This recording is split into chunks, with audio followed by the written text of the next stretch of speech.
This mystique of Steve was just always there. The name was kind of a myth. The guy could beat college guys already. He's in high school. He's just tearing everybody up. He would want to like physically break his opponents. I see him bite people. I see him kick people in the nuts. It was all about seek and destroy. People were just scared of him. His reputation throughout his wrestling career was fear. The way he wrestled with intensity, they had parents saying, I don't want my boy wrestling him. I mean, he was just ferocious. He's turned to me, Coach, I'm gonna kill him. But I've never seen anything like it.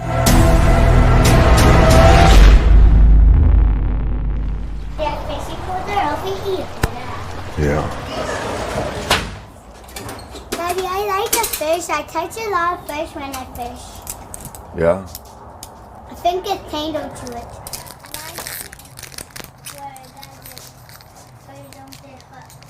The kids will fish with lures, but she usually just uses bread. Or worms if we got them, but we just, you know what I mean? Yes, that's why I catch scissors with bread. That's right, right? You tell him. Tighten it up a little bit, right? There you go, Bubba. Reel. Reel. Reel it in. Get it up here. Let it fight. Let it fight. Lift up. Reel down. Remember, reel down. I don't know. I think it's a fish, man. I don't know if she's going to get in. You might have to help her. Get that thing up here, Mary. No, come on, fight it. No, let her get it. She's going to get it. Hand up here. Get that thing up here. Oh, it's a big cichlid. Come on. Oh. It's a cichlid. It's a little one. It's a little one, huh? We eat a cichlid. Fish nuggets. We can't eat it unless you get it out of the water. Fish nuggets. Fish nuggets. Lift that head up and get it out of the water. There you go. Fish nuggets. Fish nuggets. You want to show him? Pick it up. Show him. What was that, Dad? Good girl. All right, you want to put them back? No, we're eating it. No, let's put them back. We don't need to eat them. We got plenty in there. Me as a competitor and me in life is different, man. Like I bring that to competition because I need to, whatever it was, you know, like your habits are positively reinforced by your outcomes, right? Come around to his head. Come around to his head. Put your weight on him. Get up on your toes. Lean it. I realized what kind of person, what kind of style I needed to do. Get you two. Spin. I think, you know what, man? I think it happened in youth wrestling.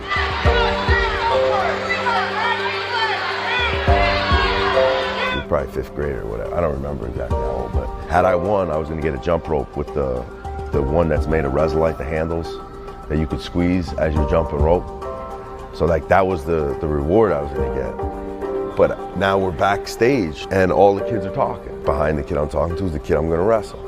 And we start talking. We're like buddies now. You know, we're talking. We're spending about 25 minutes back there waiting for the thing to get organized. Who you work out with? What do you do for workouts? I do, you know, like what kids do, right? Getting to know each other. Man, I lost that match. And I didn't just lose, man. I lost because, I know, like maybe I just lost, but in my head I felt I lost because I befriended him. I did not want to, I wasn't going to do combat with him. I was going to, you know, mess around, and I didn't get the jump rope. Keep moving, Pete. Keep moving. Use your feet. Keep running. You got to keep moving your feet. Keep moving your feet and running. All right, back up, back up, back up. Jogging, everybody jogging. One hard lap, hit. One hard lap, one hard lap. All right, with a partner, 2 out of 3, takedowns only. Grab a partner that pushed you. Owen, Michael, Rocco, Peter. Let's go, right there. Hit, 2 out of 3 takedowns. I was born in Hudson County, New Jersey, in Hackensack Hospital. Lived in North Bergen all my life. My brothers and sisters there, my parents. All right, back up, back up. I would say our sense of family and my family, the Mocco family, was extremely strong. Everything to do with our family, like, kind of rotated around wrestling. Like our weekends, you know, our daily training was wrestling. It's like when we went on vacation, We went to like Ohio State Fair for the wrestling tournament. I'd wrestle, my sister'd wrestle. We'd have like 6 or 7 kids in the van, they'd all wrestle. You know, we'd go to Battle Creek, Michigan, wrestle in a tournament there. We'd go, you know, to South Jersey and wrestle somewhere there. The next day, turn around and wrestle in a tournament in like upstate New York or Pennsylvania. And my dad, he liked it. He was really into it, man. He liked traveling, he liked driving, you know, and he liked taking kids, you know, and hopping in the car, you know, throw tents up, stay in the van. Our father is an extremely strong-minded individual who wants you to get the most out of life. It was never geared towards just athletics. It was geared towards whatever you want to do, you want to be the best at. There's 11 years between me and my brother, so like when I was coming up, he was already like going hard. But I wrestled in Fairlawn High School. I was a state champ in New Jersey, and then I went on to wrestle at Brown University. At the time, Steve was like my biggest fan. That was like the beginning in wrestling. I was big for my age. I was kind of getting throttled. So to have that to look up to was like huge for me. I'm like, I know this isn't going my way, but that's what I want. You know, and every weekend I'd watch him wrestle, then I'd wrestle. I'd watch him wrestle, then I'd wrestle the next day, you know? Man, it was awesome, man. We have an extremely close family, growing up together and with a vast ranges of ages. So I'm 16 years older than my youngest sister. I'm 12 years older than Steve. I think the closest of our family is how our father raised us. And he raised us to like that, you know, the family is the most important thing. We had a big family. We always had people coming in and out of the house, people staying with us, people coming through. We had a lot of adults around. We had a lot of kids around. We had a lot of cousins, a lot of friends. You know what I mean? It was a tight-knit community of people that we were always together. As far as the tragedies in our family go, there's 6 of us in our family. There were 9. We had a brother and a sister, Michael and Diana, who were with their babysitter. They were, you know, crossing the street, coming back from playing in the park, and the cops were chasing a guy in a stolen car. Did a 360, wound up at my mom's. They had a big storefront window, wound up in the store, and killed all 3.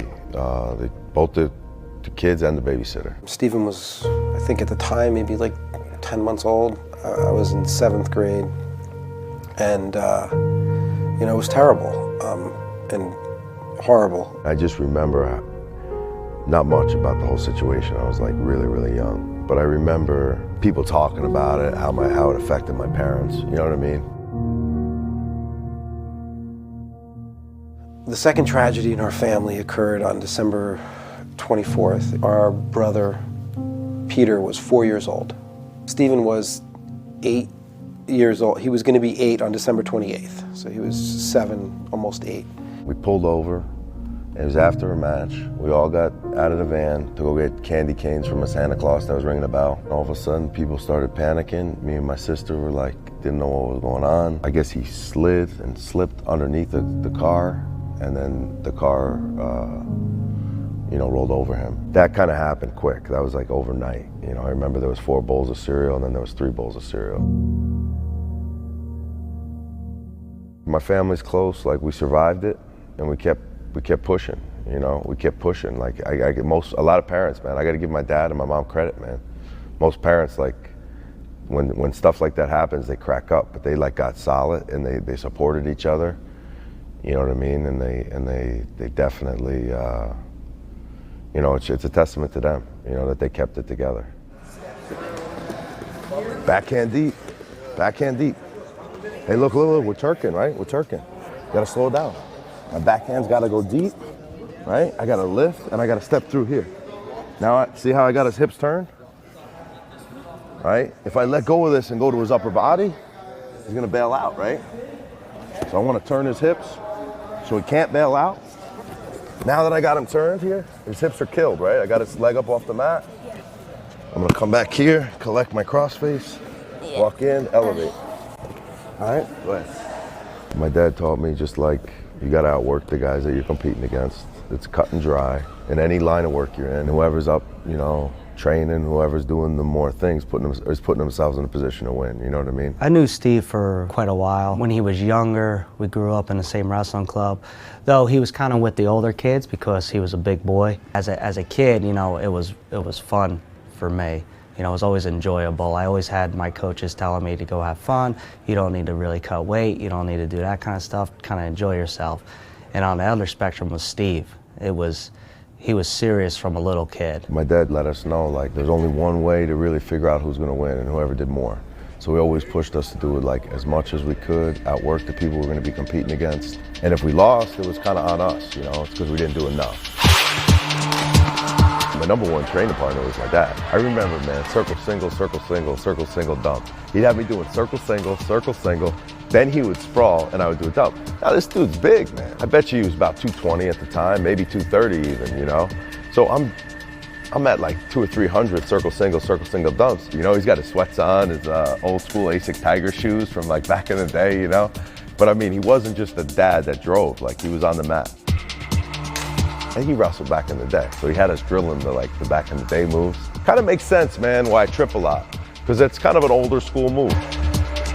But looking back on it now, yeah, there was times I was like, man, this is kind of rough. But that's me looking back on it now. At the time, I didn't know any other way.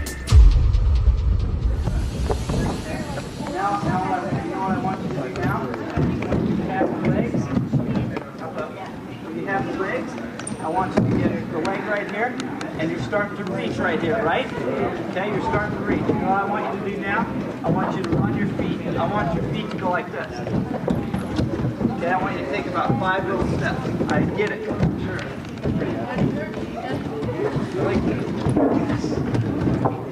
There you go. We used to go to Foxcatcher, because a lot of that had to do with Joe. We would drive him there twice a week, so he can go to Dale Bonzel's practices. Right. Too many people are doing this. Don't point, don't have a shot. Coach Bonzel is a great coach, great kids coach. I remember getting my ass kicked every day of practice, because there's, you know, not too many kids my size, that age. So I'd be wrestling with like high school kids or older kids, and I would be getting throttled. Wrong ankle, Steve, wrong ankle. Wrong ankle. Scoot, scoot, scoot, scoot. Finish it. Cobra, Steve. If I got the Cobra? Okay. They had a great complex, man. They had a TV there. It was way before its time, you know. It was like YouTube, but like back in the day, you just put in ankle pick, Urigan, pull up every match that they had in the database on Urigan. And this is when I was like a kid, you know, like a baby. Underneath his hips, this foot is the elevator. Knocking on the knee, and come back. Good tilt. Let's go. 2 hands. Step up your right foot, Christian.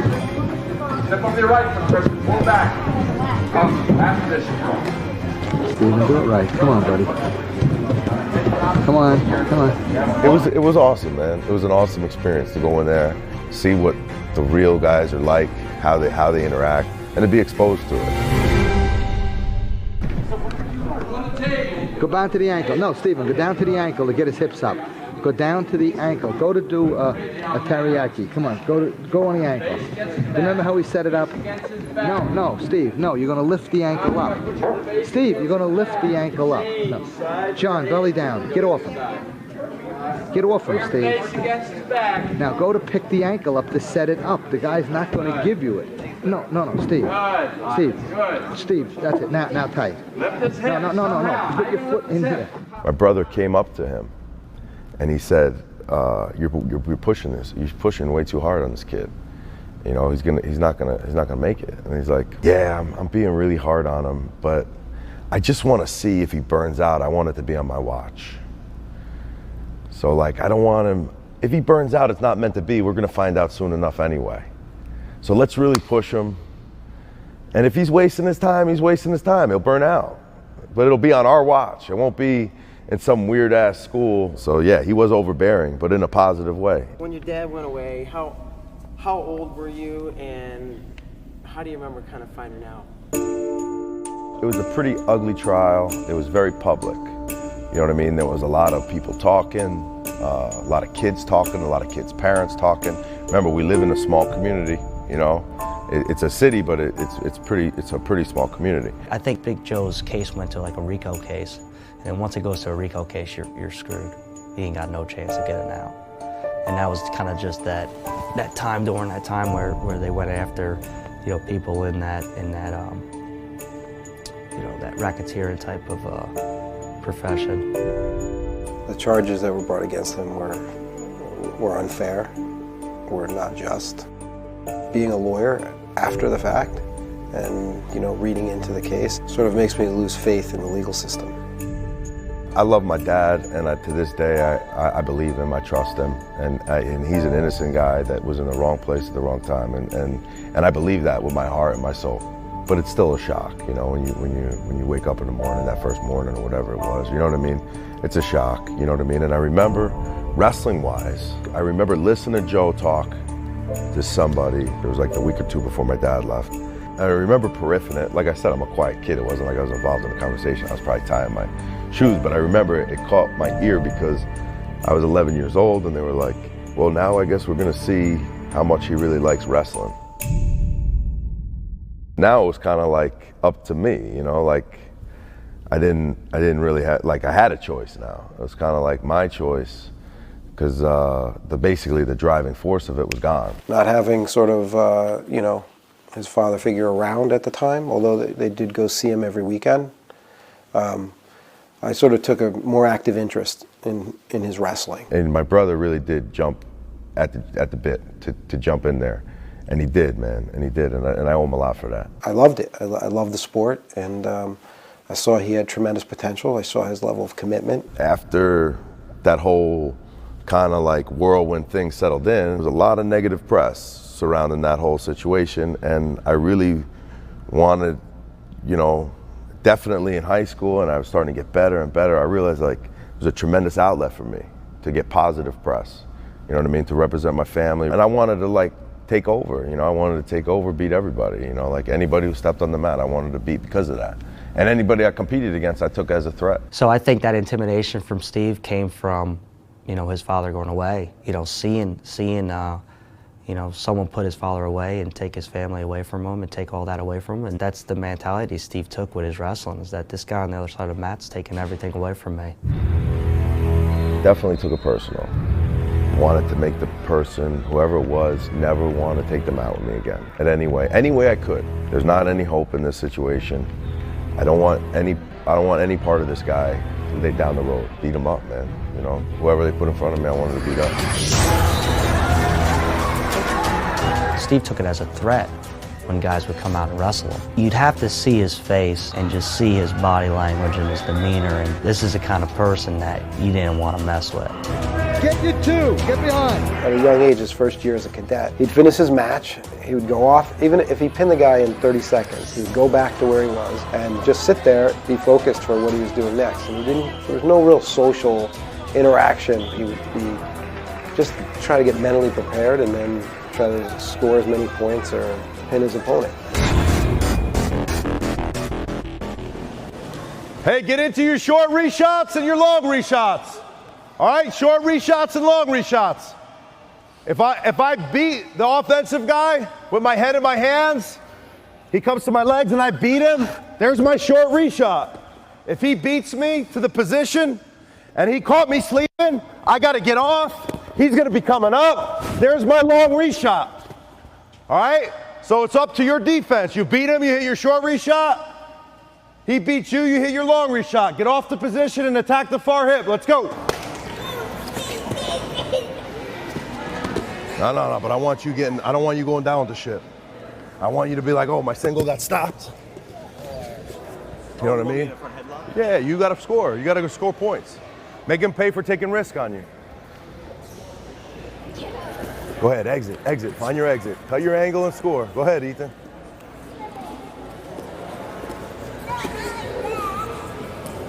That's it. Both guys, you're scoring, but both guys are wrestling, all right? Around that 8th grade time was when the rest of New Jersey and other people started really noticing him, where he's taking out these high school kids, he's taking out these guys that were supposed to be, good high school kids. I could wrestle with guys. Like physically, I couldn't be there maybe with them. Like had we gone in the weight room and lifted, it'd be kind of a joke. You know what I mean?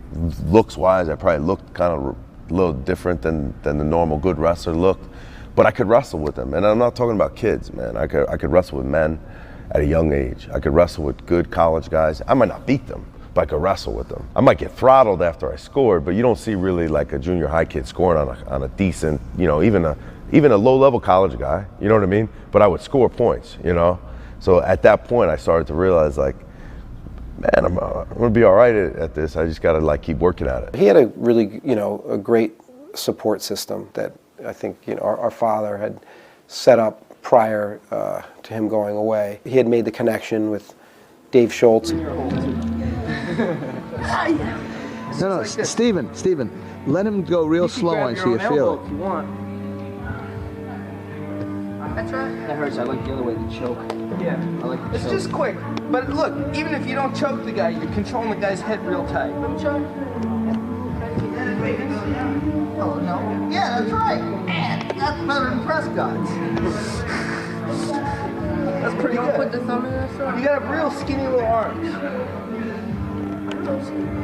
I go. Dave then brought Steve to the New York Athletic Club to meet, which he thought was the best coach in our area at the time. A really good coach. He stayed with me my whole career, Roman Ruderman. Roman and Dave Schultz were close over the years. They knew each other because Dave had trained there. He introduced Steve as his nephew to Roman and said, this guy's going to be great, you should work with him. He's a Belarusian. He was a 4-time Medved champ. He never really got out.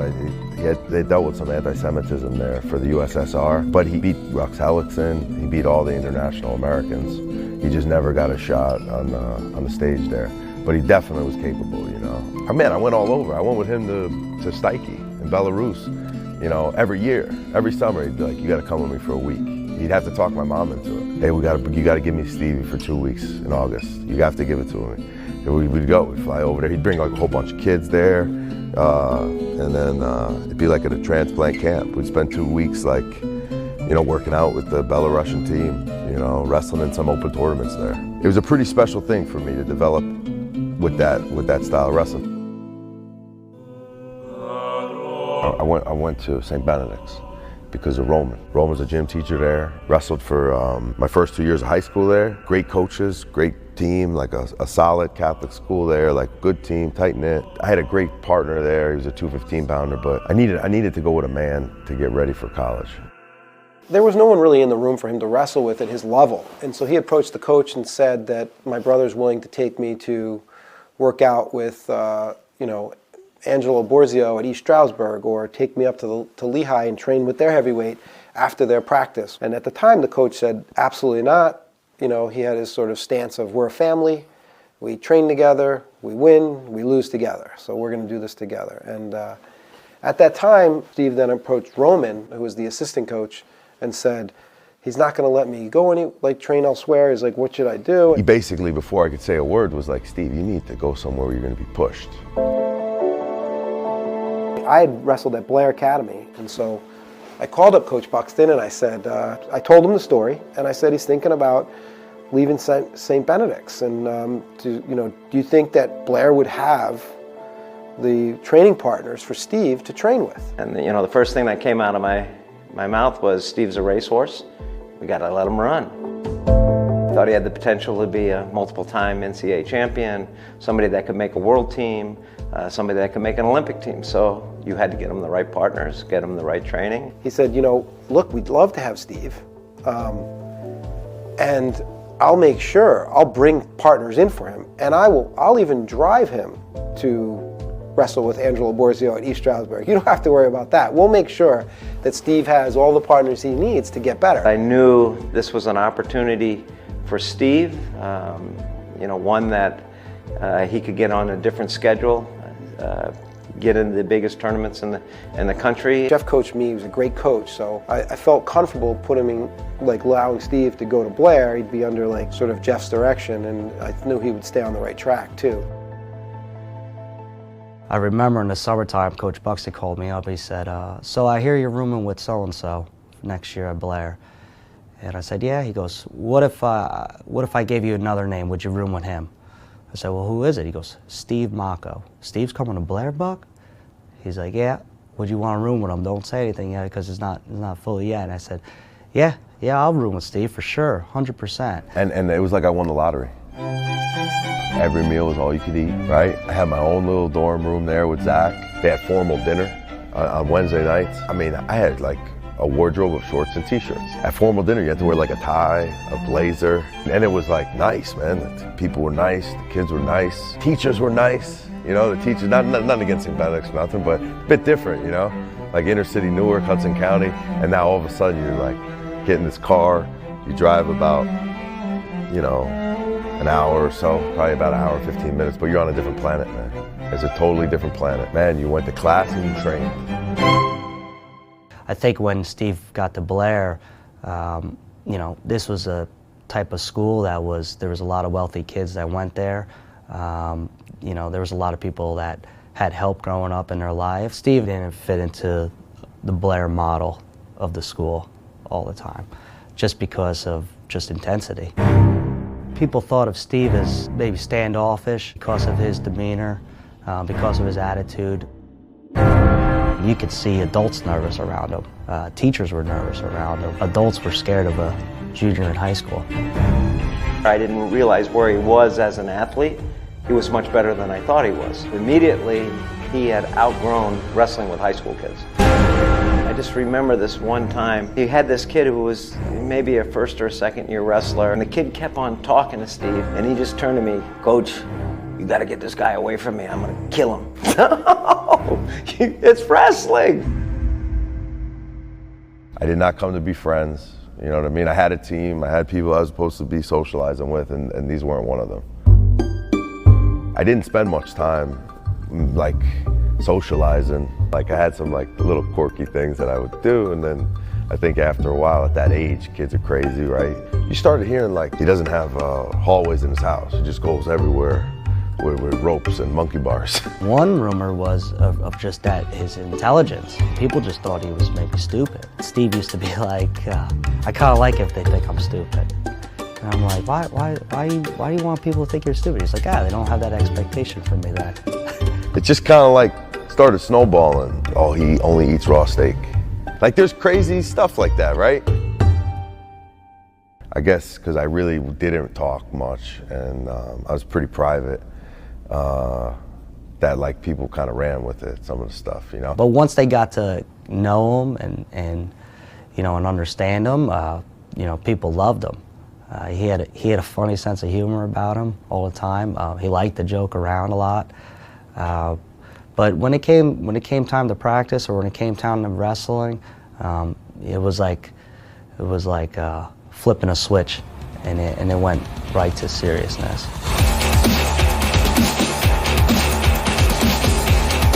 I won the junior nationals. I won the senior nationals. I got the Hodge Trophy my senior year, 4-time prep national champ.